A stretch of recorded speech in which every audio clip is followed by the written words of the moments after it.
Olá, você que nos acompanha pela CBPC TV, pelas redes sociais, uma alegria muito grande, estamos de volta com mais um Conversa Batista, tentando a cada dia mais incrementar e trazer informações relevantes para a liderança do nosso campo aqui no Planalto Central. Nós estamos hoje com a nossa amiga professora Agnese Martins, formada em comunicação, publicidade, algumas especializações, ciência da religião, é bem o que nós vamos falar aqui sobre o homem pós-moderno, a pós-modernidade líquida, e vamos conversar algumas coisas e o que isso tem a ver com o crescimento dos evangélicos nos últimos 30 e alguns anos e a resposta da igreja para essa sociedade pós-moderna. Daqui a pouquinho, não perca, Conversa Batista, professora Agnese Martins, conversando sobre a igreja na pós-modernidade.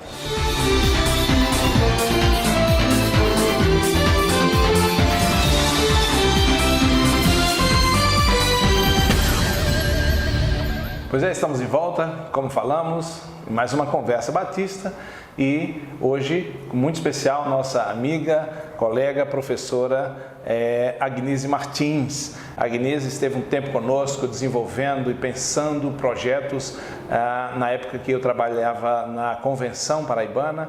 Nós mentoreávamos e pensávamos, elaborávamos muitos projetos para o campo, foi uma parceira há muito tempo e passando aqui por Brasília, nós tivemos então aproveitar essa oportunidade. Ela hoje professora de seminário, fala muito sobre ciências da religião, a sua especialização em teologia e nos dá o privilégio de conversarmos um pouco sobre a igreja e o homem pós-moderno e a resposta da igreja para esse homem. A professora Agnese Martins, seja bem-vinda, muito obrigado por ter atendido o nosso convite. Olá, pastor Robério, obrigada pelo convite. Quero saudar a todos que estão nos acompanhando e realmente, assim, a gente tem estudado muito a relação da comunicação com a religião, com a pós-modernidade, como as igrejas estão se desenvolvendo nessa nossa época, o que está acontecendo, o que os números nos dizem e como nós podemos nos posicionar da melhor maneira possível para que o Evangelho cresça, que a palavra do Senhor seja divulgada e que possamos alcançar mais vidas. Pois é, nesse mundo pós-moderno, é a grande frase, isso é quase um clichê, no mundo pós-moderno, mas de fato, alguém já disse que o mundo pós-moderno não é nada porque ele é pós alguma coisa, nem sabe o que é. E isso é muito a cara do que se fala sobre a pós-modernidade, o pensador Bauman, ele fala sobre essa modernidade líquida, essa transição permanente, essa mudança, é quase como uma loucura, vamos dizer assim, de raciocínio, de reflexões, de tantos valores, e a igreja está no meio desse caldeirão, desse mundo, e falando, eu queria que a professora começasse falando alguma coisa sobre características desse homem pós-moderno, desse homem que vive nesse mundo, como é a cabeça dele, quais são os seus anseios, o que ele pensa de uma maneira geral, como antropos. Então, pós-modernidade e religião, a gente pode dizer que estão ligadas. Por quê? Na modernidade, houve, assim, a religião se deslocou do centro da vida do homem e ela passa para um papel secundário. Então, a partir de agora, a racionalidade, a ciência é que vai guiar a vida desse homem. Então, na modernidade, o homem deixa de ser um pouco religioso. E na pós-modernidade, a sua relação com a religião é uma relação de desencantamento. Então, se a gente pensar nas características desse homem pós-modernidade, é um homem pragmático, é um homem que quer tudo rápido, tudo instantâneo, é um homem eficiente, é um homem desencantado. Em que sentido? No sentido de que as coisas são muito líquidas, como nós acabamos de falar, do Bauman, que nos traz ótimas reflexões em relação a essa percepção do mundo que o homem tem. Não existem mais raízes, não existem mais relacionamentos sólidos, o seu relacionamento com a sua família, com o transcendente, tudo vai perder a raiz. E a gente vai ter esse homem se relacionando de uma forma diferente também com a religião. Nesse mundo pós-moderno, se fala muito no crescimento da igreja.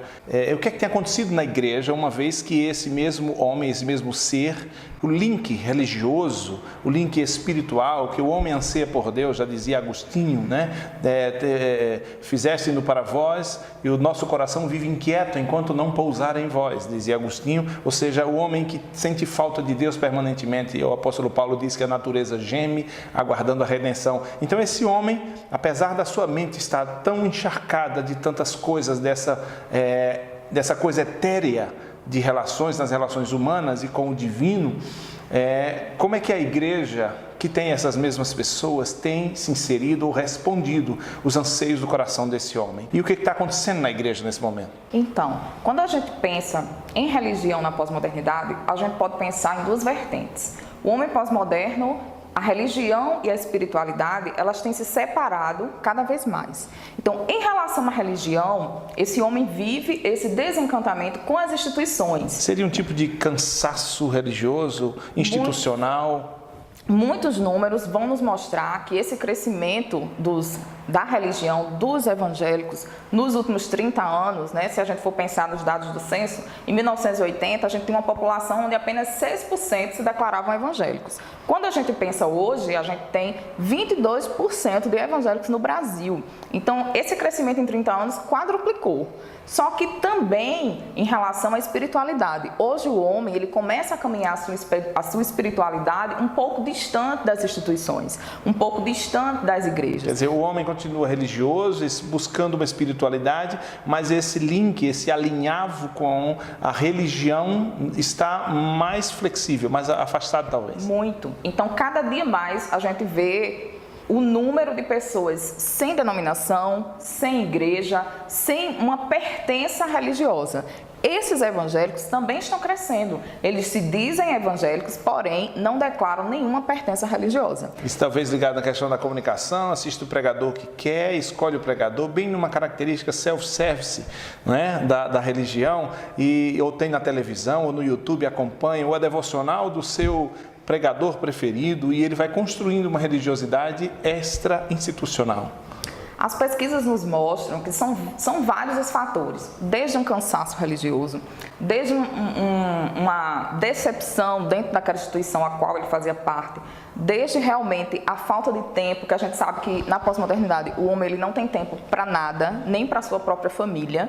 Então, esse homem começa a caminhar, a comunicação através das mídias sociais tem proporcionado essa religião à la carte, como alguns pesquisadores denominam. Né? Você escolhe, está a um clique a sua religião, seja no seu smartphone, seja no seu computador. Então, ele tem esse acesso à religião, ele não precisa mais sair dentro da sua casa. E nós temos visto e ficamos muito felizes com esses dados do crescimento do evangelho no Brasil. Né? O avanço de 6% para 22%, 4 vezes mais em 30 anos. Então, a gente fica muito feliz. Porém, a gente precisa observar um pouco mais qual o evangelho tem crescido e como esse crescimento tem acontecido. Então, a gente pode começar a observar qual o perfil desse crescimento, né? Qual o perfil desse adepto, desse Esses dados são do censo, 2000. São do censo 2010. 2010. Nosso último então, ou censo. seja, são aquelas pessoas que na porta da casa se afirmam evangélicas. Se afirmam evangélicos mesmo sem ter uma pertença religiosa definida. Denominacional, qualquer coisa assim, nada. E esse número tem crescido muito. Então, a gente pode observar com um pouquinho mais de cuidado como está acontecendo o crescimento do evangelho no Brasil. O que é que está crescendo de fato? Exatamente. Esse crescimento evangélico que merece considerações e onde é que está crescendo, o que é que está crescendo e de que maneira é que eu queria que a professora nos detalhasse, segundo a sua pesquisa. Eu sei que o seu trabalho foi em cima desse crescimento evangélico no Brasil, na pós-modernidade. Dizer que pontos são esses, que considerações são essas que nós como igreja precisamos entender para saber onde podemos atenuar, melhorar ou ter como responsabilidade de responder. Se nós pensarmos no número que a gente acabou de citar anteriormente, nos 22% dos evangélicos que nós temos hoje na população brasileira, isso gira em torno de 43 milhões de pessoas. Desse total, a gente tem mais de 20% de pessoas que se dizem não pertencentes a nenhuma igreja. Então, dos quase 43 milhões, 20% desses se dizem não faço parte de nenhuma igreja, Exatamente. Só sou evangélico. Sou evangélico. E a gente escuta falar, a partir daí, de vários movimentos. O movimento dos desigrejados, por exemplo, que tem sido fortalecido, tem crescido bastante. Né? Mas a gente começa a observar qual é o perfil dessa pessoa. Né? E a gente começa a observar que existem dois caminhos, né, para esse crescimento, na maior parte. Né? A maior parte dos evangélicos que crescem, eles seguem pelo menos dois caminhos. Um caminho é esse caminho da não institucionalização e o outro caminho é da busca desenfreada pelo sentimento, né? Pela emoção, pelas sensações. pela experiência, a supervalorização da experiência em detrimento ao próprio evangelho. Uma religião que me faça sentir coisas é atraente, é isso? Exatamente, que me faça alcançar, que me faça transcender, que responda aos meus anseios pessoais. Isso tem um lado positivo, aspas, quando você, nas suas palavras, dizer que responda aos meus anseios. Embora a religião não é necessariamente os meus anseios, mas o anseio é soteriológico, de salvação, de necessidade de Deus.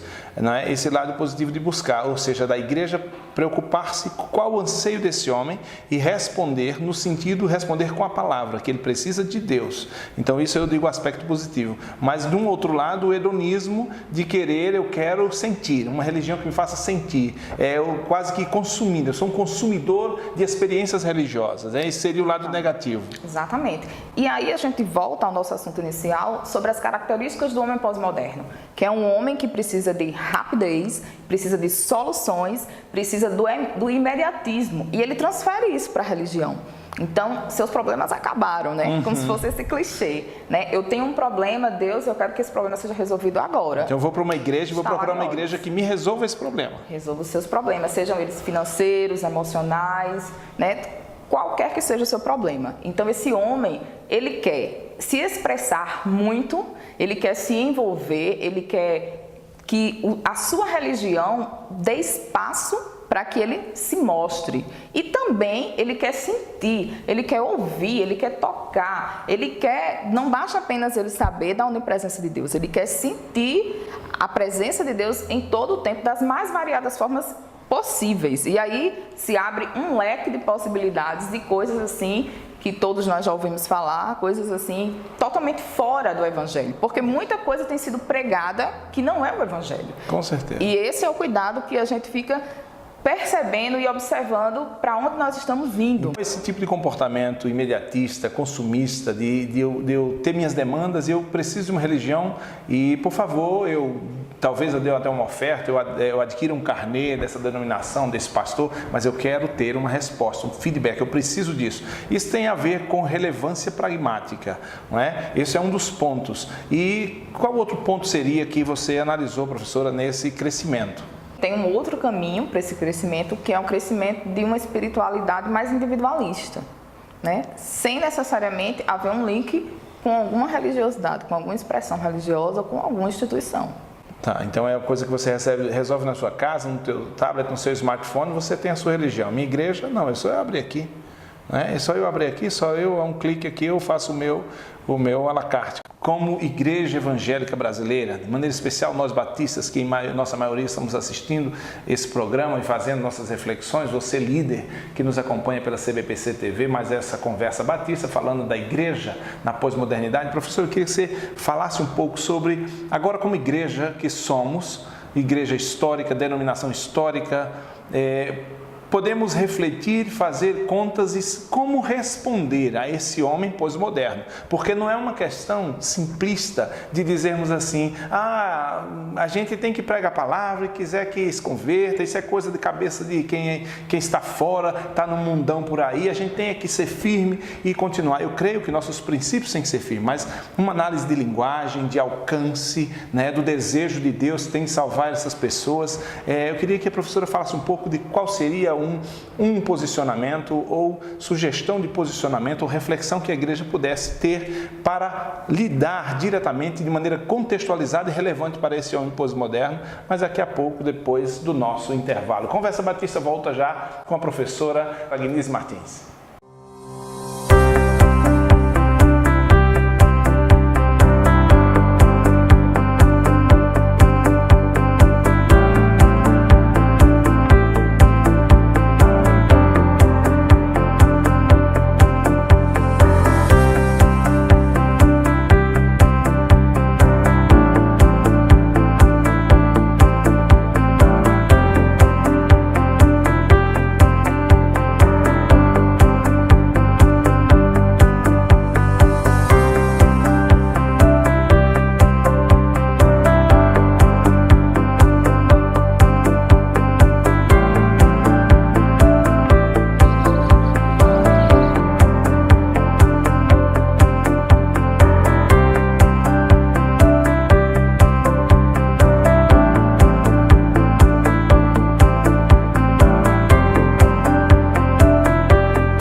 estamos de volta no nosso Conversa Batista com a professora Agnese Martins, falando sobre a igreja no mundo pós-moderno e para o homem pós-moderno. Professora, há pouco antes do nosso intervalo, eu pedi que a professora pudesse falar sobre que posicionamento ou que reflexões que a igreja tem que fazer e tem que responder no momento em que vive nesse mundo. A resposta da igreja tem que ser para esse mundo, para Deus, mas sendo um alcance para esse mundo de hoje. Que reflexão a professora poderia nos dar? Em primeiro lugar, a gente precisa estar atento às demandas ideológicas que esse mundo tem trazido, que a pós-modernidade tem trazido. E a gente precisa responder, porque nós temos as respostas, né? Quando a igreja basicamente faz o seu dever de casa, prega o evangelho verdadeiro, né? Quando ela dá um testemunho cristão verdadeiro, porque muitas desse crescimento que a gente viu, né, de forma equivocada, ela se dá por algumas igrejas terem falhado no seu percurso. No anúncio do evangelho. Né? No anúncio do evangelho, pregando outro evangelho, ou em relação mesmo como a gente tocou no assunto do cansaço religioso, ou das questões que envolvem, né, a igreja, mas a igreja precisa voltar ao evangelho. Pregar o arrependimento, pregar o pecado e dar as respostas para essas demandas, está linkada com o que está acontecendo no mundo, né? Então a gente vê que a igreja precisa contextualizar a sua linguagem, por exemplo, né? A igreja precisa estar atenta, né? As mídias sociais estão aí, estão envolvendo a vida do homem, a igreja precisa estar presente, utilizar essas ferramentas que a gente tem para o crescimento do evangelho. Professora, eu fico pensando, desculpa, que às vezes a gente fica num excesso de contextualização, que não é contextualização, mas um medo de ferir e alguma coisa do tipo. Então eu vejo dois bolsões, não sei se eu estou correto nessa minha observação, que as igrejas que pregam evangelhos, né, que é uma deformação absurda do que seja evangelho, estão inchadas de pessoas, todas de fato buscando o anseio das suas almas, buscando Deus, mas encontrando outras coisas ali, e uma outra igreja que também está crescendo, que eu percebo, são as igrejas que, apesar de terem feito adaptações em sua linguagem, têm pregado contra o pecado, têm pregado o verdadeiro evangelho, têm pregado a palavra de Deus. O povo gosta de ouvir a palavra de Deus, a palavra atrai. Eu creio que uma questão de linguagem, porque eu vejo pastores e igrejas que estão firmes na pregação, buscando com amor e uma contextualização, uma mensagem contextualizada. Essas igrejas estão também sendo buscadas por muita gente. São igrejas que eu sei e tenho visitado igrejas cheias de pessoas que falam sim contra o pecado, falam da volta de Cristo, falam da cruz e falam contra o pecado. E essas igrejas estão também muito visitadas com muita gente, porque há uma sede do homem pela palavra. Então eu estou vendo dois extremos, mas há alguma conexão no meio de que a pessoa às vezes fica com medo, não vou falar assim não, porque senão minha igreja vai esvaziar, não sei se isso acontece, mas são esse tipo de abordagem que a gente vê acontecendo hoje. Então a igreja precisa pregar o evangelho numa linguagem contextualizada, mas não pode perder o seu princípio de anunciadora, o papel profético da igreja, né? Claro, como nós falamos no início, né? A gente fica muito feliz quando a gente vê o crescimento do evangelho, né? O evangelho está crescendo.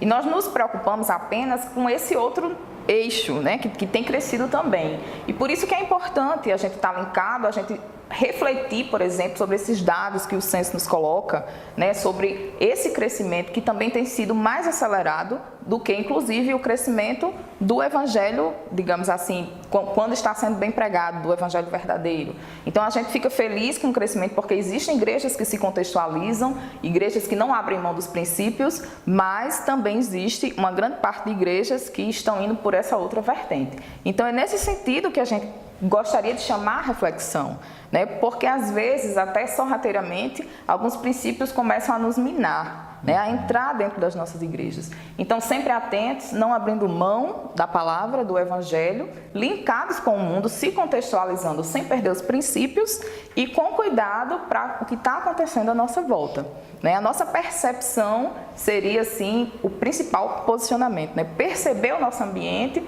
se contextualizar sem perder os nossos princípios. Isso, e discernir como igreja pela palavra, pelo cânon, pelo parâmetro da palavra, o que podemos absorver como igreja e o que devemos de fato nos contrapormos, né? E nos colocarmos contra como papel e posicionamento de igreja. Pondé, fazendo uma consideração numa de suas palestras, ele diz que o Brasil será evangélico nos próximos anos. Ele diz que o Brasil será evangélico. Agora, é justamente sobre essa reflexão. Às vezes nos dá um conforto, uma alegria. Puxa, que bom, o evangélico deve pensar, o Brasil será evangélico. Que evangelho, né? Exatamente. Que perfil desse evangélico? O que será que está crescendo? Foi o que nós falamos há pouco. E ele fala um pouco disso. Ele diz, olha, o Brasil será evangélico nas próximas décadas. Ele diz, essa é uma assertiva do Pondé, e que é um pensador vivo hoje no Brasil e muito inteligente. E ele diz uma coisa, ele diz, olha, hoje você colocar uma igreja, pega uma caixa de som, um microfone, compra 100 cadeiras plásticas e aluga um espaço. Então ele falou da simplicidade, isso é a cara do mundo pós-moderno. Então o que era uma igreja há 50 anos atrás e como hoje você abre uma igreja. Professora, eu fico muito feliz com isso aqui. Quem dera um programa aí que nós pudéssemos passar 30 minutos, mas eu agradeço muito a sua participação. Muito interessante, tenho certeza que o nosso líder, pastor, participou disso. Eu queria agradecer, queria que nas últimas considerações, uma saudação aos líderes batistas do Planalto Central, pudesse dar aí uma palavra como professora de ciência das religiões. Então, né, a gente fica muito feliz, né, em poder estudar isso, em poder contribuir com essa nossa pesquisa e assim, trazendo para as nossas igrejas essa realidade, porque esses dados do censo que a gente estuda muito, é uma fotografia, né, do nosso cenário brasileiro evangélico. E a gente precisa observar essa fotografia porque ela pode nos dizer muita coisa, né? Quem nós somos, para onde nós estamos indo. Então é muito importante a gente, enquanto cristão, a gente também se utilizar do que a gente tem de material, de estudo, de pesquisa, né, para nos direcionar. Logicamente o direcionamento maior vem do Senhor, né, enquanto crentes em Cristo, mas também nós temos muitas ferramentas disponíveis aos amados irmãos que podem nos ajudar a pensar estrategicamente, que podem nos ajudar a ter um direcionamento realmente de como nós podemos avançar ainda mais na pregação do Evangelho. Muito bom. Quem dera mais tempo, como falei, o assunto é palpitante, é muito importante. Professora, muitíssimo obrigado por sua presença, ter atendido o nosso convite. Quem dera mais oportunidades para estarmos conversando sobre isso. Muito obrigado. Leve um grande abraço para a nossa Paraíba e seja sempre bem-vindo à nossa Conversa Batista. E você que nos acompanha pelas redes sociais, clique, compartilhe, passe para os seus amigos, os pastores, para os seus grupos de WhatsApp, as redes sociais, nossa cbpc.org.br/TV, a nossa CBPC TV, nosso Facebook Convenção Batista Planalto Central, nosso Instagram CBPC Oficial. Se você quiser, pode participar com sugestões, falecom@cbpc.org.br. É a CBPC, fazendo missões com você.